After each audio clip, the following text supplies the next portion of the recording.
Hello everyone, this is Jagpreet Kaur और आज मैं आपके सामने एक नई वीडियो लेकर आई हूँ जो कि है जीन पियाजे की थ्योरी ऑफ कॉग्निटिव डेवलपमेंट के ऊपर। तो आइए शुरू करते हैं। और शुरू करने से पहले मैं ये बता दूँ कि ये जो रेफरेंस मैं यूज़ कर रही हूँ वो विकिपीडिया से यूज़ कर रही हूँ और उसी के माध्यम से मैं आपको पढ़ा रही हूँ। ठीक है। तो जीन पियाजे जो हैं उनका पूरा नाम जीन विलियम फ्रिट्ज पियाजे है और वो उनका जन्म 9 अगस्त को 1896 में हुआ था और वो एक स्विस साइकोलॉजिस्ट थे और फेमस थे अपने वर्क के लिए जो कि उन्होंने चाइल्ड डेवलपमेंट के ऊपर किया था। तो जो पियाजे की जो थ्योरी थी कॉग्निटिव डेवलपमेंट की, और क्योंकि वो एक एपिस्टेमोलॉजिस्ट वो होते हैं जो ज्ञान के स्रोत को पढ़ते हैं, उसके नेचर को पढ़ते हैं, स्टडी करते हैं। ठीक है। तो इन दोनों को जब मिलाते हैं उसको बोला जाता है जेनेटिक एपिस्टेमोलॉजी। और जेनेटिक एपिस्टेमोलॉजी ट्रेडिशनल एपिस्टेमोलॉजी से अलग थी।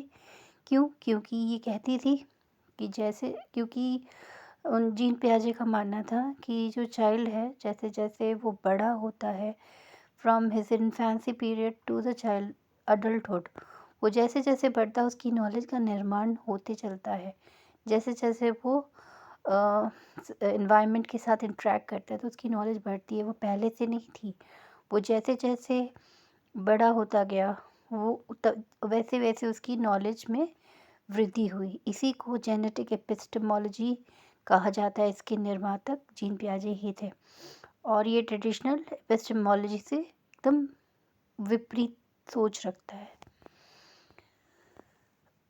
जीन पियाजे ने इम्पोर्टेंस दी है एजुकेशन ऑफ चिल्ड्रन के ऊपर। वो डायरेक्टर थे इंटरनेशनल ब्यूरो ऑफ एजुकेशन के और उन्होंने डिक्लेयर किया था 1934 में that only education is capable of saving our societies from possible collapse whether violent और ग्रेजुअल। वो ऐसा मानते थे कि एजुकेशन एक ऐसा माध्यम है जो हमारी समाज को बचा सकता है एक कोलैप्स से।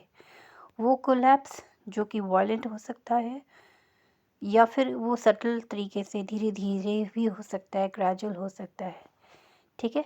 His theory of child development has been studied in pre service education programme.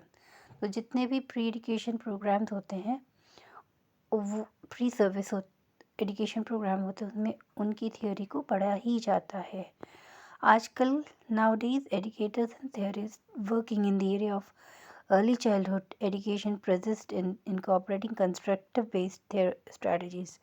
तो आजकल के जितने भी एजुकेटर्स हैं, जितने भी थ्योरिस्ट हैं, वो उनका मानना है कंस्ट्रक्टिविस्ट बेस्ड स्ट्रैटेजीज़ को वो इस्तेमाल कर रहे हैं कि कैसे हम लोग रचनात्मक तरीके से स्ट्रैटेजीज यूज़ करें ताकि बच्चों को पढ़ाया जा सके। ठीक है। पियाजे created the international centre for genetic epistemology in Geneva in 1955। तो इन्होंने निर्माण किया था international centre for genetic epistemology in Geneva. तो उन्होंने जेनेवा में international centre for genetic epistemology का निर्माण किया था while on the faculty of university Geneva.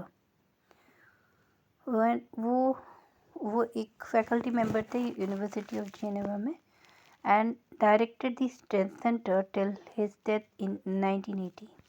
और जिस सेंटर का इन्होंने निर्माण किया था वो उसको डायरेक्ट करते रहे जब तक वो जीवित थे, मतलब 1980 तक। Then the number of collaborations that its founding made possible and their impact ultimately led to the center being referred in the scholarly literature as Piaget factory। तो जितनी भी उन्होंने फाइंडिंग्स की थी और उनका जो इम्पैक्ट था वो उसको स्कॉलरली लिटरेचर को पियाजे की फैक्ट्री कहा जाता है, उसको रेफ़र किया जाता है एज़ पियाजेस फैक्ट्री। जितनी भी उनकी कोलैबोरेशंस हुई हैं, जितनी भी उनकी फाइंडिंग्स हुई है, इसको पियाजे की फैक्ट्री कहा जाता है।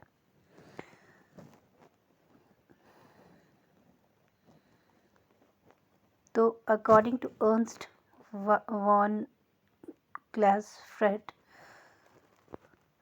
पियाजे एक बहुत ही पायनियर थे कंस्ट्रक्टिविस्ट थियोरी ऑफ नोइंग, मतलब रचनात्मक तरीके से किसी चीज़ को कैसे जाना जा सकता है, इसकी वो एक पायनियर थे।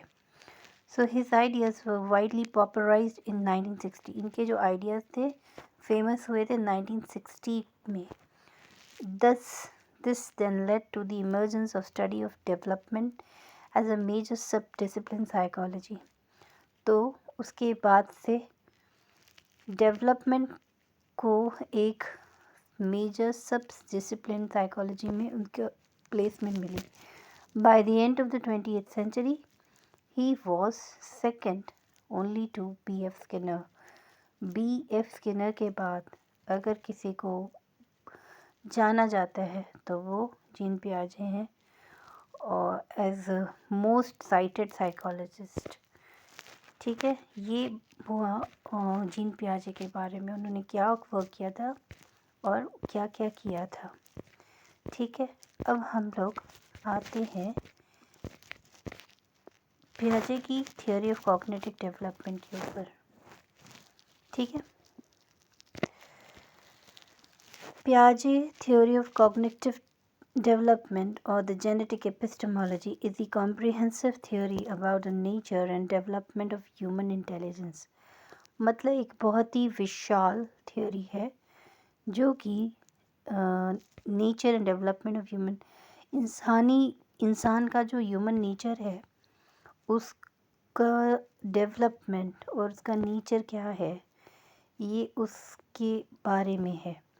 It was originated by the Swiss development psychologist Jean Piaget, and this theory deals with the nature of knowledge। तो ये इनकी जो थियोरी है वो डील करती है नेचर ऑफ नॉलेज के बारे में, and how human gradually come from acquire, construct and use it।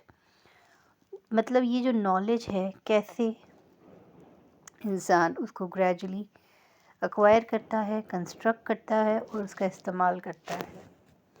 Piaget theory is mainly known as a development stage theory। इन्होंने इसको स्टेजेस में बांटा हुआ है, कैसे कैसे वो जैसे जैसे बड़ा हो जाता है, कैसे वो नॉलेज को एक्वायर करता है, कैसे उसे कंस्ट्रक्ट करता है और कैसे उसका इस्तेमाल करता है। In 1919, while working at the Alfred Binet Lab Psych School in Paris, Piaget was intrigued by the fact that children of different ages made different kinds of mistakes while solving problems। तो जब वो work कर रहे थे Alfred beneath के lab में Paris में 1919 में, इंट्रीग्यूड बाय फैक्ट उनको एक चीज़ का ज्ञान हुआ कि जो बच्चे होते हैं वो बहुत सारी तरीके अलग अलग मिस्टेक्स करते हैं जब वो किसी प्रॉब्लम को सॉल्व करते हैं। His experience and observation at the Alfred Binet lab was the beginning of the theory of cognitive development। तो उन्होंने जो cognitive development की थ्योरी का निर्माण किया है उसकी शुरुआत यहीं पर हुई थी, Alfred Binet की लैबोरेटरी में। So he believed that children of different ages made different mistakes because of the quality rather than the quantity। मतलब उनका मानना था कि जो बच्चे होते हैं वो डिफरेंट एजेस के होते हैं, वो डिफरेंट तरीके की मिस्टेक्स इसलिए करते हैं because of the quality rather than the quantity. उनके पास जो इंटेलिजेंस है उसकी क्वालिटी अलग अलग बच्चों की अलग अलग है, रेदर देन द क्वांटिटी कितनी किसके पास है उससे वो इम्पोर्टेंट नहीं है। क्वालिटी मतलब किसकी क्वालिटी, इंटेलिजेंस की क्वालिटी क्या है उसके ऊपर डिपेंडिंग ऑन दैट उनकी मिस्टेक्स वेरी कर रही थी। Piaget proposed 4 stages of to describe the development process of children. तो इन्होंने 4 स्टेजेस डिस्क्राइब की हैं डेवलपमेंट प्रोसेस, जो बच्चों का कॉग्निटिव डेवलपमेंट होता है वो उनको 4 स्टेजेस में बांटा गया है। Sensory motor stage, pre operational stage, concrete operational stage and formal operational stage. ठीक है, sensory motor stage, pre operational stage, concrete operational stage and formal operational stage. Each stage describes a specific age group. हर एक जो stage है वो एक specific age group को describe करती है। In each stage he described how children develop their cognitive skills. तो हर एक स्टेज इस बात को डिस्क्राइब करती है कि हर एक की how children develop their cognitive skills, बच्चे कैसे अपने कॉग्निटिव स्किल्स को डेवलप करते हैं। For example, he believed that children experience the world through actions, representing things with words, thinking logically and using reasoning. तो वो ऐसा मानते थे कि जो बच्चे एक्सपीरियंस करते हैं वो एक्शंस के द्वारा एक्सपीरियंस करते हैं। Representing things with words, thinking logically and using reasoning. Logically think करते हैं, रीज़न करते हैं और वर्ड्स का भी उसमें इस्तेमाल करते हैं। To Piaget, cognitive development was a progressive reorganization of mental process resulting from biological maturation and environmental experience. मतलब इनका जो कॉग्निटिव डेवलपमेंट है वो एक progressive reorganisation of mental process है फ्रॉम बायोलॉजिकल मैच्योरेशन, जो बायोलॉजिकल मैच्योरेशन है और जो इन्वायरमेंट के थ्रू जो एक्सपीरियंस करते हैं उसका ही बीच का इंटरेक्शन से हो रहा है। He believed the children construct an understanding of the world around them, experience discrepancies between what they already know and what they discover in the environment.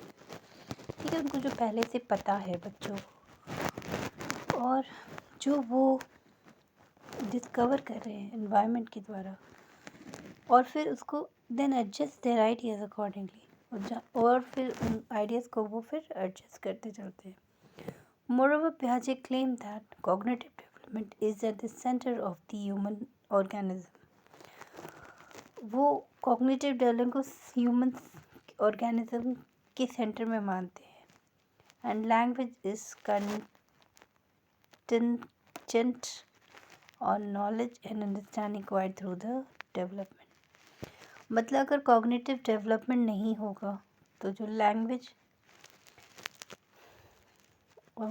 और अंडरस्टैंडिंग वो विदाउट कॉग्निटिव डेवलपमेंट पॉसिबल नहीं है। Piaget earlier work received the greatest attention. Child-centered classrooms are open education are direct application of Piaget views. Child-centered classrooms आज जो हम लोग देखते हैं स्कूल्स वगैरह में कि बच्चों के ऊपर केंद्रित है पढ़ाई, ना कि टीचर के ऊपर। ठीक है, जो कि ट्रेडिशनल तरीका था कि टीचर जो पढ़ा चाहती हैं वही पढ़ाना है, वही बच्चों को सीखना है। नहीं, बच्चे क्या सीखना चाहते हैं वो उसके ऊपर आज जितने भी क्लासरूम में फोकस करते हैं। चाइल्ड सेंटर्ड क्लासरूम्स हो चुके हैं एंड ओपन एजुकेशन, मतलब फॉर्मल नहीं, कंडीशंस नहीं है बच्चों को स्कूल जाना है तभी वो पढ़ सकते हैं। नहीं, वो अपने घर बैठकर भी आज पढ़ सकते हैं, जो कि आज हम लोग एक्सपीरियंस कर रहे हैं। आजकल हम लोग फ़ोन मतलब घर बैठे भी पढ़ सकते हैं, हमें कहीं जाने की ज़रूरत नहीं है। और direct application of Piaget's view, ये पियाजे के ही व्यूज़ थे जो आज हम उसको अप्लाई कर रहे हैं। Despite the huge success Piaget theory has some limitation that Piaget recognized himself. For example, this theory supports their sharp stages rather than continuous development. Okay, so with this we end the video. Thank you. Bye bye.